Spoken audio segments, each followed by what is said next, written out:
श्री सीताराम लक्ष्मण हनुमान जी की जय। श्री राम कथा की जय। निताय गौर प्रेमानंदे। हरि हरि हरि हरि बोल।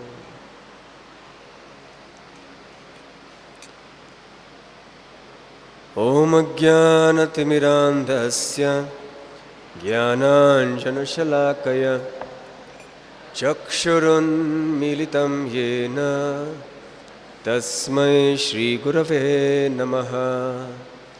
श्रीचैतन्यमनोभीष्टं स्थापितं येन भूतले स्वयं रूपकदा मह्यं ददाति स्वपदान्तिकं।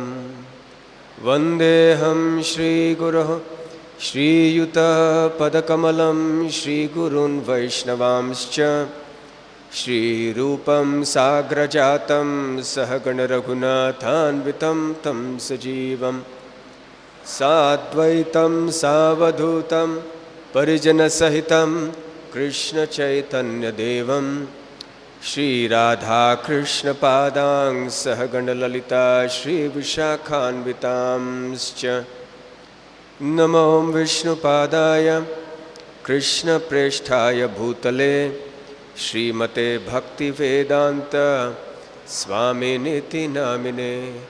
नमस्ते सारस्वते देवे गौरवाणी प्रचारिणे निर्विशेष शून्यवादी पाश्चात्य देशतारिणे। मूकं करोति वाचालं पंगुं लंघयते गिरिं यत्कृपातमहं वन्दे श्रीगुरून् दीनतारिणं। वाञ्छाकल्पतरुभ्यश्च कृपा सिन्धुभ्य एव च पतितानां पावनेभ्यो वैष्णवेभ्यो नमो नमः। नमो महावदान्याय कृष्णप्रेमप्रदायते कृष्णाय कृष्णचैतन्य नाम्ने गौरत्विषे नमः। पंचतत्वात्मकं कृष्णं भक्तरूपस्वरूपकं भक्तावतारं भक्ताख्यं नमामि भक्तशक्तिकम्। आराध्यो भगवान् व्रजेशतनय तद्धाम वृन्दावनं रम्या काचिदुपासना व्रजवधू वर्गेण या कल्पिता। श्रीमद्भागवतं प्रमाणममलं प्रेम पुमार्थो महान् श्रीचैतन्यमहाप्रभोर्मतमिदं तत्रादरः न परः।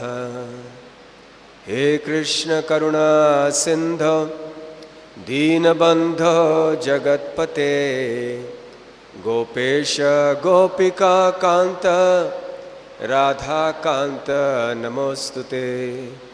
तप्त कांचन गौरांगी राधे वृंदावनेश्वरी वृषभानुसुते देवी प्रणमामि हरिप्रिये।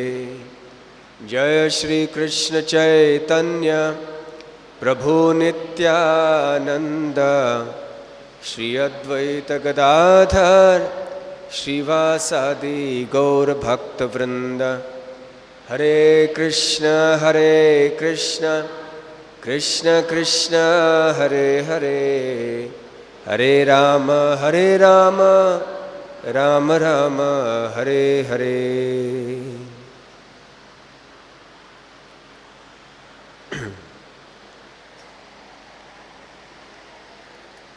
आप सबका इस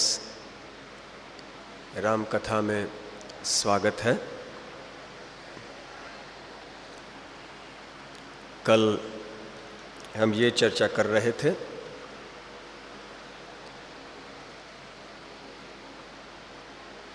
कि वाल्मीकि रामायण ये मूल रामायण है, अधिकृत रामायण है।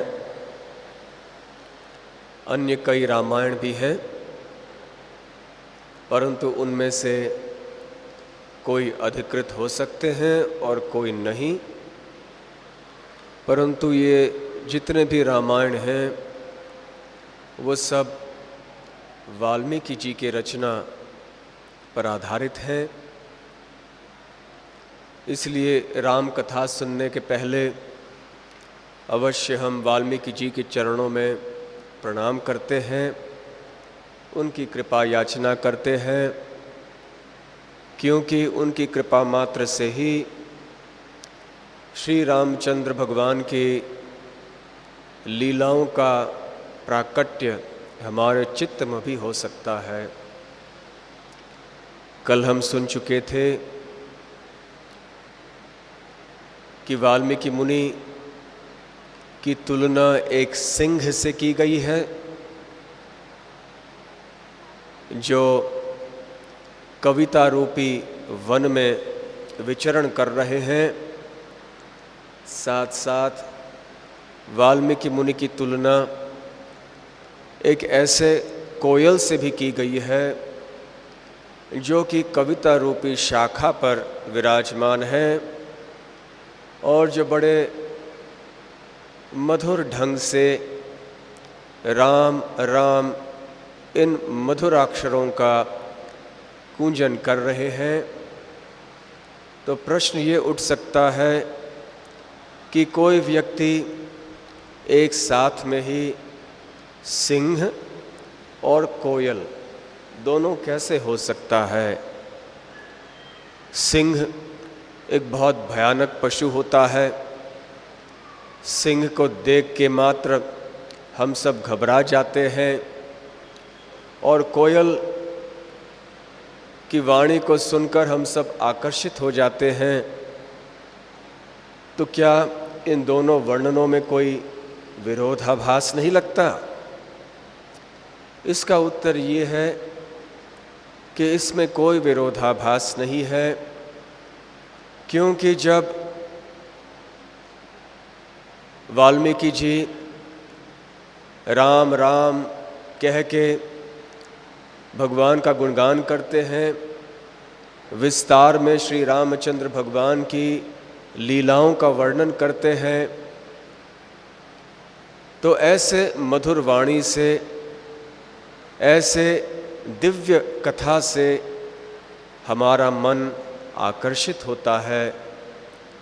जिस प्रकार से कोयल के कूजने से हमारा मन आकर्षित होता है, क्योंकि ये वाणी भगवान से संबंधित है और वाल्मीकि मुनि जैसे एक कवि, एक दार्शनिक, एक शुद्ध भक्त, एक तपस्वी ये गीत गा रहे हैं। इसलिए ये अति मनोहर है, मनोरम है। हर एक व्यक्ति को ये बहुत ही रमणीय लगता है और आनंद से हम इस कथा का श्रवण करने के इच्छुक हो जाते हैं। इसलिए ऐसे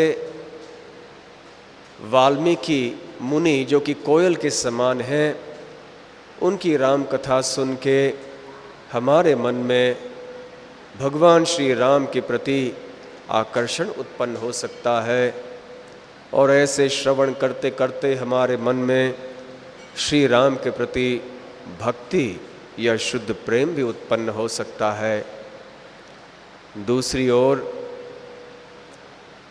इस भौतिक जगत की तुलना एक जंगल से भी की गई है। जब हम किसी गहरे जंगल में बीच में खो जाते हैं तो बाहर निकलने की कोई संभावना नहीं रहती है। चारों तरफ केवल घना जंगल ही दिखाई पड़ता है। ये है भौतिक सृष्टि की पहचान। ऐसे स्थान में भीतर जब सिंह, जो कि जंगल का राजा माना जाता है, वो गर्जन करता है तो जितने भी छोटे छोटे पशु होते हैं वो इधर उधर भाग जाते हैं डर के मारे। तो ठीक उसी तरह है, जब वाल्मीकि मुनि जो सिंह की तरह है परम तत्व, परम सत्य श्री राम और उनके नाम, लीला आदि का वर्णन करते हैं निडर होके, तो फिर हमारे हृदय के भीतर जितने भी पशु रूपी अनर्थ हैं, जैसे काम है, क्रोध, लोभ, मोह, मद, मत्सर्य इत्यादि, ये सब दूर भाग जाते हैं। शास्त्रों में बताया जाता है कि जब हम भगवान के पवित्र नामों का संकीर्तन करते हैं और उस संकीर्तन में हम तालियां बजाते हैं, तो उन तालियों की आवाज़ मात्र से हमारे हृदय में सारे अनर्थ दूर भाग जाते हैं। जिस प्रकार से एक वृक्ष के नीचे खड़े होकर जब हम ताली बजाते हैं तो वृक्ष की शाखाओं के ऊपर जो पक्षी होते हैं वो डर के मारे उड़ जाती हैं।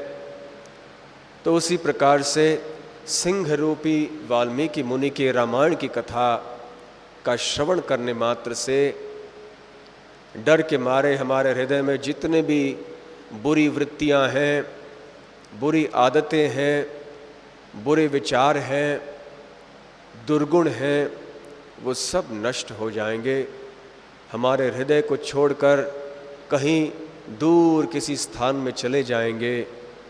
दूसरे शब्दों में हमारा हृदय शुद्ध हो जाएगा और भगवान श्री राम का स्वागत करने के लिए, भगवान श्री राम का निवास स्थान बनने के लिए एक योग्य और पात्र स्थान बन जाएगा।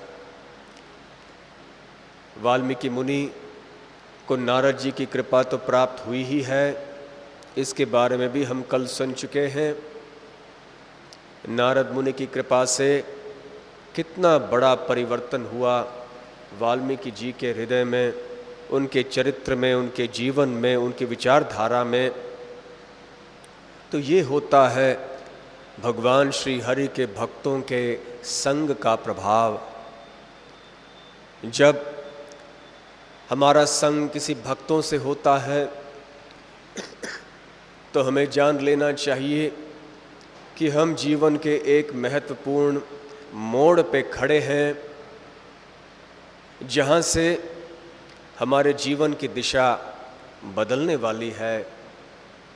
अनेक जन्मों से हम तरह तरह के कर्मों के अनुसार पुनर्जन्म लेते आए हैं, कभी इस योनि में, कभी उस योनि में, कभी पृथ्वी में, कभी स्वर्गलोक में, कभी नरक लोक में।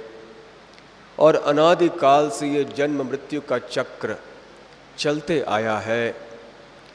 लेकिन इस भवरोग को दूर करने के लिए, इस भव सिंधु से दूर होने के लिए नारद मुनि के जैसे कोई भक्त हमें मिल जाएं, नारद मुनि जी के प्रतिनिधि मिल जाएं, उनके चरण चिन्हों में चलने वाले ऐसे भक्त हमें मिल जाएं, तो हमारा जीवन भी धन्य और सफल हो जाएगा।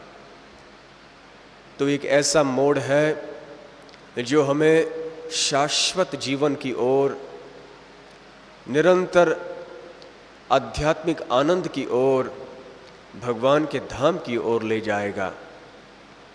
तो नारद मुनि और वाल्मीकि जी, इन दोनों की जोड़ी एक आदर्श जोड़ी है। नारद मुनि जैसे गुरु और वाल्मीकि मुनि जैसे शिष्य, इन दोनों की जोड़ी बहुत परिपूर्ण है।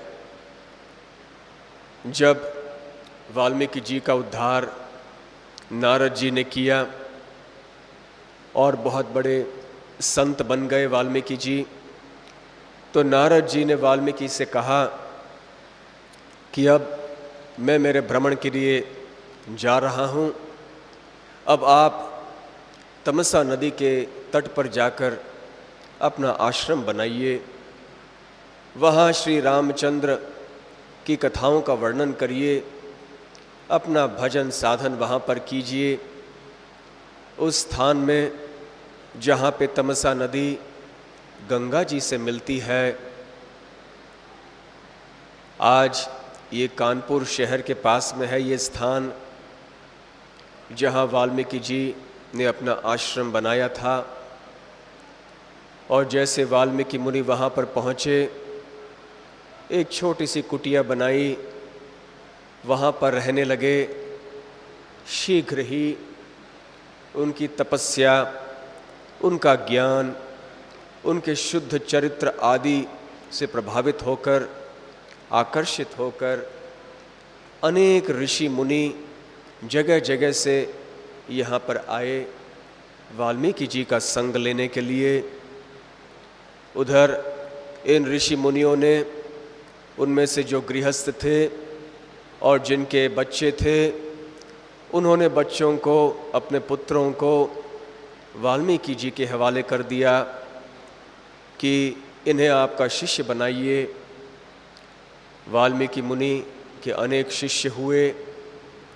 वहाँ तमसा नदी के तट पर बड़े आनंद से एक रमणीय वातावरण में, जहाँ प्राकृतिक सौंदर्य इतना मनोहर था, वहाँ निवास करते रहे, अपने शिष्यों को पढ़ाते रहे। और एक दिन पुनः उनसे भेंट करने के लिए चले आए उनके गुरु नारद जी।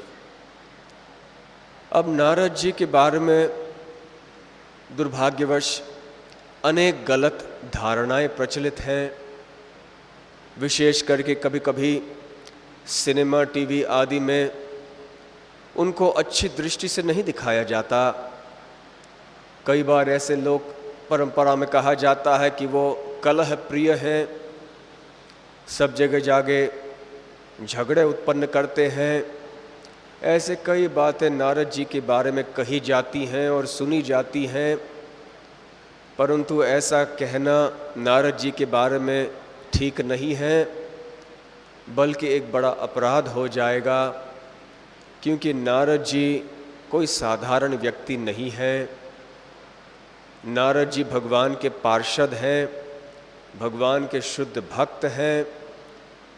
स्वयं भगवान द्वारा उनको शक्ति प्राप्त हुई है भक्ति की, और सारे ब्रह्मांड में वो बिना रुकावट के भ्रमण कर सकते हैं। उन्हें कहीं भी कोई नहीं रोक सकता और न रोकता है। किसी भी लोक में, किसी भी ग्रह में वो बिन बुलाए प्रवेश करते हैं और वहाँ उनका स्वागत होता है, चाहे पृथ्वी लोक में हो, स्वर्ग लोक में हो, ब्रह्म लोक में हो, वैकुंठ लोक में हो। नारद जी अपनी योग शक्ति के बल पर जगह जगह अपनी वीणा बजाते हुए भ्रमण करते रहते हैं, और वीणा के साथ साथ भगवान के नामों का उच्चारण करते रहते हैं। नारद जी अपने उदाहरण से सिखाते हैं कि किस तरह हमें संगीत का प्रयोग केवल भगवान के गुणगान के लिए करना चाहिए। संगीत का और कोई उद्देश्य नहीं है, परंतु आधुनिक काल में ये देखा जाता है कि भगवान का गुणगान करने के लिए संगीत का प्रयोग विरला ही किया जाता है। अधिकतर तो केवल लोग अपने मनोरंजन के लिए संगीत सुनना और सुनाना चाहते हैं, या तो केवल अपने तरह तरह के वासनाओं को तृप्त करने के लिए संगीत का आश्रय लेते हैं। और आजकल जो संगीत के नाम से जाना जाता है, वो ऐसे लगता है कि प्राय संगीत तो नहीं है। तरह तरह की ध्वनियाँ अवश्य हैं, परंतु वो माधुर्य, वो मिठास, वो आध्यात्मिक प्रेरणा, वो मन की शांति, हृदय का उल्लास आधुनिक संगीत से नहीं मिलता। परंतु श्रीमद् भागवत में वर्णन है कि नारद मुनि को ये सप्त स्वर प्राप्त हुए, सारे गम पधनी, और फिर वो भ्रमण करते करते सब जगह प्रचार करते रहे। जहाँ भी नारद जी जाते हैं, भगवान श्री हरि का गुणगान करते हैं। वो जो भी कुछ करते हैं, वो इसलिए करते हैं कि लोगों का कल्याण हो, भगवान का अवतार शीघ्र हो जाए, ताकि असुरों का वध हो जाए।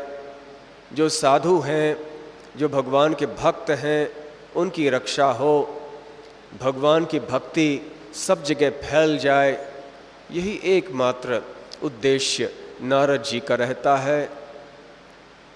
हर आध्यात्मिक कला में, आध्यात्मिक ज्ञान में नारद जी प्रवीण हैं, निपुण हैं। इसलिए तो वो ऐसे जाने माने बड़े बड़े महाभागवतों के गुरु हैं। प्रहलाद महाराज का नाम तो आप सबने अवश्य सुना होगा। प्रहलाद महाराज को भी नारद जी ने ही उपदेश दिया था। जबकि प्रहलाद जी अपनी माता कयाधु के गर्भ में थे। ध्रुव महाराज के गुरु भी नारद जी ही थे। वेदों के रचयिता व्यासदेव जी, इनके भी गुरु नारद जी हैं। और ऐसे कितने सारे उदाहरण हैं जो हमारे इतिहासों में, पुराणों में, उपनिषदों में वर्णित हैं। और इन सब महाभागवतों ने नारद जी से दीक्षा ली, नारद जी से उपदेश ग्रहण किया, ऐसे वर्णन आता है। तो रामायण की रचना करने वाले वाल्मीकि जी भी नारद जी के ही शिष्य रहे। वैसे नारद ये शब्द भी महत्वपूर्ण है। र मतलब वो चीज़ जिसका नाश अवश्य होना है। न र मतलब वो वस्तु जिसका नाश कभी नहीं होगा, अर्थात जीव। और नार मतलब उस जीव से, उस सनातन जीव से संबंधित जो ज्ञान है उसको नार कहते हैं। और द शब्द आता है ददाती से, जो देते हैं। तो जो समस्त जीवों को दिव्य ज्ञान प्रदान करते हैं, दिव्य ज्ञान का अनमोल भेंट देते हैं, वो है नारद। नारद शब्द का और एक अर्थ है वो व्यक्ति जो समस्त बद्ध जीवों के अज्ञान के अंधकार का नाश करते हैं और उनको ज्ञान और भक्ति के प्रकाश में ले आते हैं। तो ये है नारद शब्द का अर्थ। तो नारद जी भगवान के शुद्ध भक्त हैं और जगह जगह जाते हैं। जैसे इस समय वो व्यासदेव जी के पास आए और अभी वाल्मीकि जी के पास आए हैं।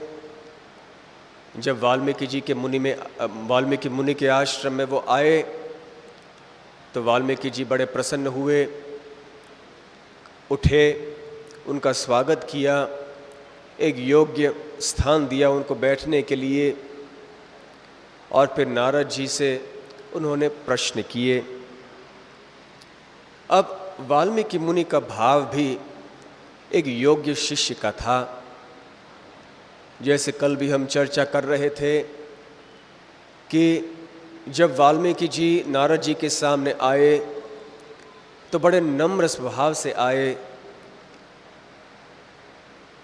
ऐसे सद्गुरु के शरण में जाके हमें प्रश्न करने चाहिए, हमें ज्ञान स्वीकार करना चाहिए।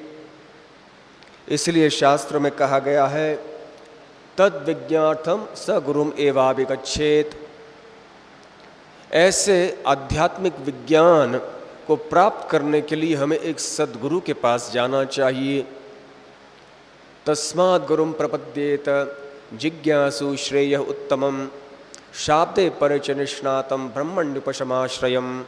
ऐसे भी भागवत में कहा गया है कि क्योंकि ये मनुष्य देह इतना महत्वपूर्ण है, इतना मूल्यवान है, क्योंकि इसी एक देह में हम भगवान को जान सकते हैं, भगवान की प्राप्ति कर सकते हैं।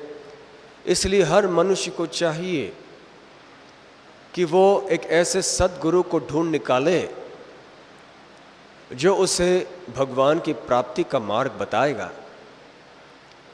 और शिष्य के क्या गुण और लक्षण होने चाहिए?